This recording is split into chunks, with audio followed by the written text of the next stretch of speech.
இத்தனை சலுகை கொடுத்து மாதம் மாதம் ஸ்டைஃபண்ட் 1750 ரூபா ஸ்டைஃபண்டும் கொடுக்குறோம். இவங்க கட்ட வேண்டிய ஃபீஸ் என்னென்னா வெறும் 300 அப்ளிகேஷன் சார்ஜஸ் 50, அட்மிஷன் ஃபீஸு 250, 300 தான் செலவு பண்ணுறாங்க. இது இல்லாமல் அவங்களுக்கு நாங்கள் வேலை வாய்ப்பும் வாங்கி தரோம். கோர்ஸ் முடிய தருவாயில் ப்ரைவேட் கம்பெனிங்க வந்து எங்கள்கிட்ட பிளேஸ்மெண்ட்டுக்கு வந்து எனக்கு இத்தனை பேர் எலக்ட்ரிஷியன் கொடுங்க, இத்தனை பேர் கம்ப்யூட்டர் ஆப்ரேட்டர் கொடுங்க, இத்தனை பேர் சிஎன்சி ஆப்ரேட்டர் கொடுங்க அப்படின்னு சொல்லி கம்பெனிக்காரங்க ஒரு 15 கம்பெனி எங்களோட கான்டாக்டில் இருக்காங்க. அவங்களுக்கு நாங்கள் இந்த பசங்களுக்கு ஒரு பையனுக்கு 3 கம்பெனி 4 கம்பெனியில் வந்து வேலை வாய்ப்பு பிளேஸ்மெண்ட் வாங்கி தரோம். அவன் பார்த்து எந்த கம்பெனிக்கு போகணும்னு அவன் சூஸ் பண்ணுறானோ அங்கே போய்க்குவான். நாங்கள் அவங்கள ப்ரெஸ் பண்ணுறதில்ல, வழிகாட்டுறது மட்டும்தான். அங்கேருந்து ஆர்டர் வாங்கி தம்பி இந்த கம்பெனிக்கு கேட்குறாங்க, நீ உனக்கு விருப்பம் தான் அங்கே போப்பான் அப்படின்னு வழிகாட்டுறது தான் எங்களுடைய வேலை. ட்ரைனிங் வந்து 9 to 5:30ங்க. கேர்ள்ஸுக்கு மட்டும் 5:30ங்கிறத 4:30க்கு நாங்கள் அனுப்பிடுறோம். அவங்க பஸ் பிடிச்சி டோல்கேட் வந்து பஸ் ஏறணும்.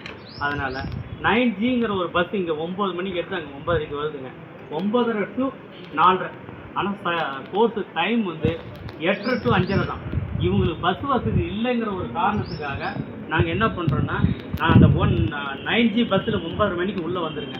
5:30 மணிங்கிறத 4:30க்கு கேர்ள்ஸ் மட்டும் போங்க, பாய்ஸ் 5 மணிக்கு போங்க அப்படின்னு சொல்லி நாங்கள் இந்த சலுகை பண்ணிட்டு இருக்கிறோம். எல்லாமே கவர்மெண்ட் கோர்ஸ் தாங்க.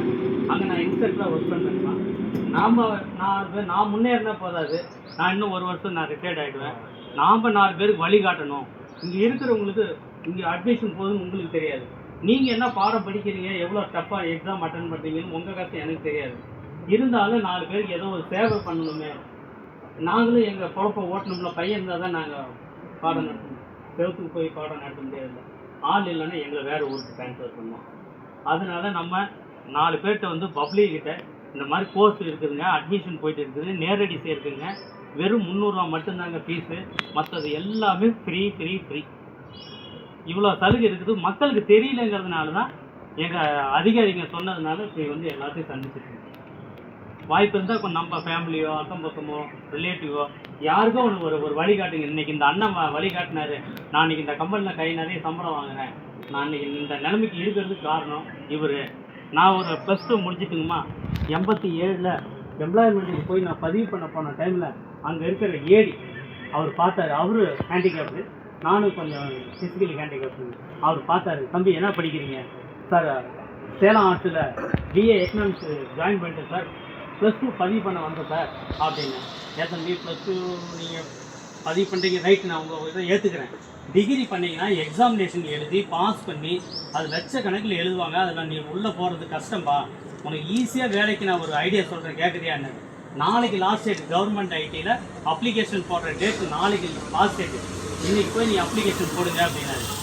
உடனே அவர் சொன்ன உடனே 5 மணிக்கெலாம் அங்கே போய் கவர்மெண்ட் ஐடி சேலத்தில் அப்ளிகேஷன் வாங்கி போட்டு அடுத்த ஒரு 2 மாதத்துலேயே எனக்கு அங்கே இடம் கிடச்சி, நான் ஐடி படிச்சிருக்கிறேன், கம்பெனியில் ஒரு 4 வருஷம் ஒர்க் பண்ணியிருக்கிறேன், இன்ஜினியரிங் காலேஜில் 10 வருஷம் ஒர்க் பண்ணியிருக்கிறேன், டிப்ளமோ இன்ஜினியரிங் எல்லாருக்கும் அந்த இன்ஸ்ட்ரக்டர் லேபுக்கு வருவாங்கள்ல, லேப் இன்ஸ்ட்ரக்டராக ஒர்க் பண்ணியிருக்கேங்க. கம்பெனியில் ஒரு 4 வருஷம் ஒர்க் பண்ணியிருக்கேன், 12 வருஷம் எக்ஸ்பீரியன்ஸு.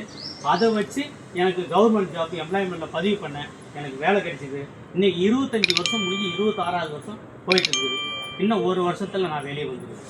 ஆனால் ஆளை பார்த்தா 60 மாதிரி தெரியாது, 58 59 ஆச்சு. இன்னும் 1 வருஷம் எனக்கு சர்வீஸ் இருக்குது. நான் 4 பேருக்கு இன்னைக்கு எத்தனை பேருக்கு பசங்களை நான் இன்றைக்கி பல கம்பெனிக்கு நான் அனுப்பியிருக்கிறேன்.